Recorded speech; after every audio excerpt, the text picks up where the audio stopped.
Hey guys, I'm Katherine Moore.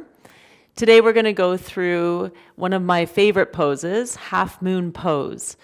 So we're going to talk to half moon on how to get into the position, but also do a couple prep poses to help open the body, and so we are able to get into it a little more freely. Half moon is such a great pose as it gives you freedom in your body, but also that sense of feeling of possibility, like anything is possible, like all's possible. So we'll start in tabletop position. Walk your hands a little bit more forward and make sure you're spreading your fingers out really wide and even. And I always think about when I'm teaching poses or I'm practicing is the floor is your foundation. So whatever touches the floor, that's where you're building up. So connect with the floor, the fingers spread wide, all 10 finger pads digging into the floor and the knuckles of the palms connected. Walk your knees back, tuck your toes, and then begin to lift your hips up for downward facing dog. So downward dog pose, there's a feeling of moving your hands down and forward. You can bend your knees and lift your hips up and back and wide. Now look forward, step your right foot forward. Place your back knee to the floor. So this is called Hanuman. So it's a half split, Ardha Hanuman. So you're going to shift your hips back to begin to straighten your front leg. Now some of you guys may be able to go into the full position, so you'll walk your right leg forward and your left leg back. You can bend and straighten your front leg, push your right big toe forward, and you're going to pull your pinky toe back. You can walk your hands back a bit to get the shoulders more onto your back. And breathe here. Great, and walk your back leg up, land your front foot flat, sweep your right leg back, downward facing dog. Each time coming back to dog, soften your knees a bit and lift your hips up higher towards the sky. Let your head go down. Now look forward, step your left foot forward. Place your back knee down. Shift your hips back so you can begin with Ardha Hanuman, the half split, or we'll go into full split where your left leg forward, back leg back. You can see that my back toes are tucked. This is encouraging to keep my right hip more forward. And your shoulders lifting up over your hips, the head lifting and lengthening on your spine. Bend and straighten your front leg. So we want to create an opening in the hamstrings for half moon. Okay, walking your back leg up. Sweep your left leg back, downward facing dog.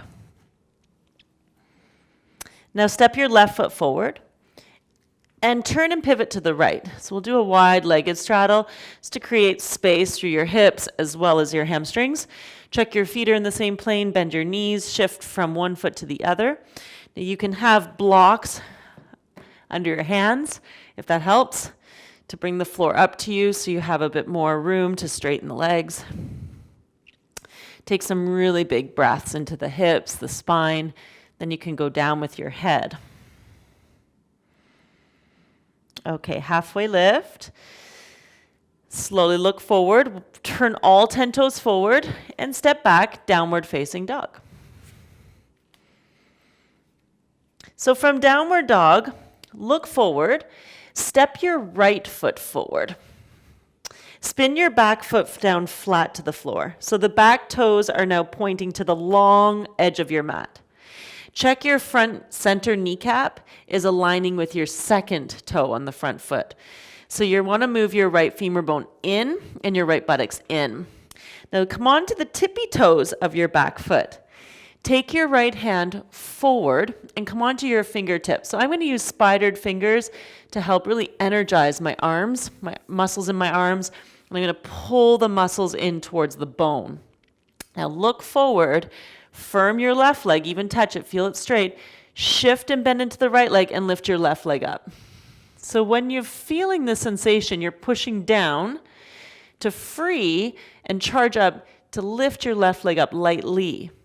Now I'm going to take more space, walk my right arm more forward, a little off to the right. Move the chest forward and flex my left foot strongly. So this will create power. I'm pulling and hugging muscle to bone. And now bend both knees for a moment, just feel that. And then recommit. Charge your legs. Pull the legs together. Take the left arm up to the sky. Spread your fingers. Spread your toes.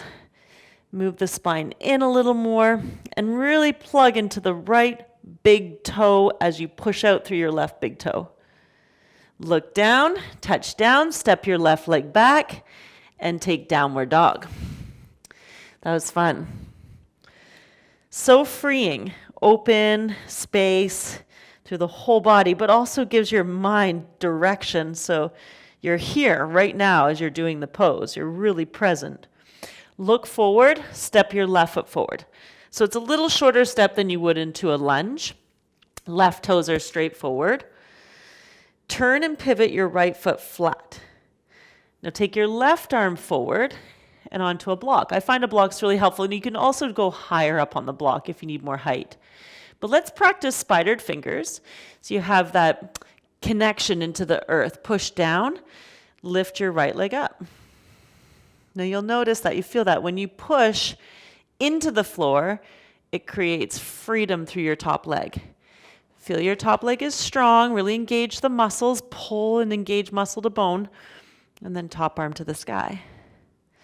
The eyes can be down, forward, or up. But feel that the left thigh bone is moving in, right thigh bone lifting up. And then take another deep inhale. Let's spread out through your fingers and toes. Get a full, natural expression, navel to spine. And then release. Bend both knees, touch down, downward dog.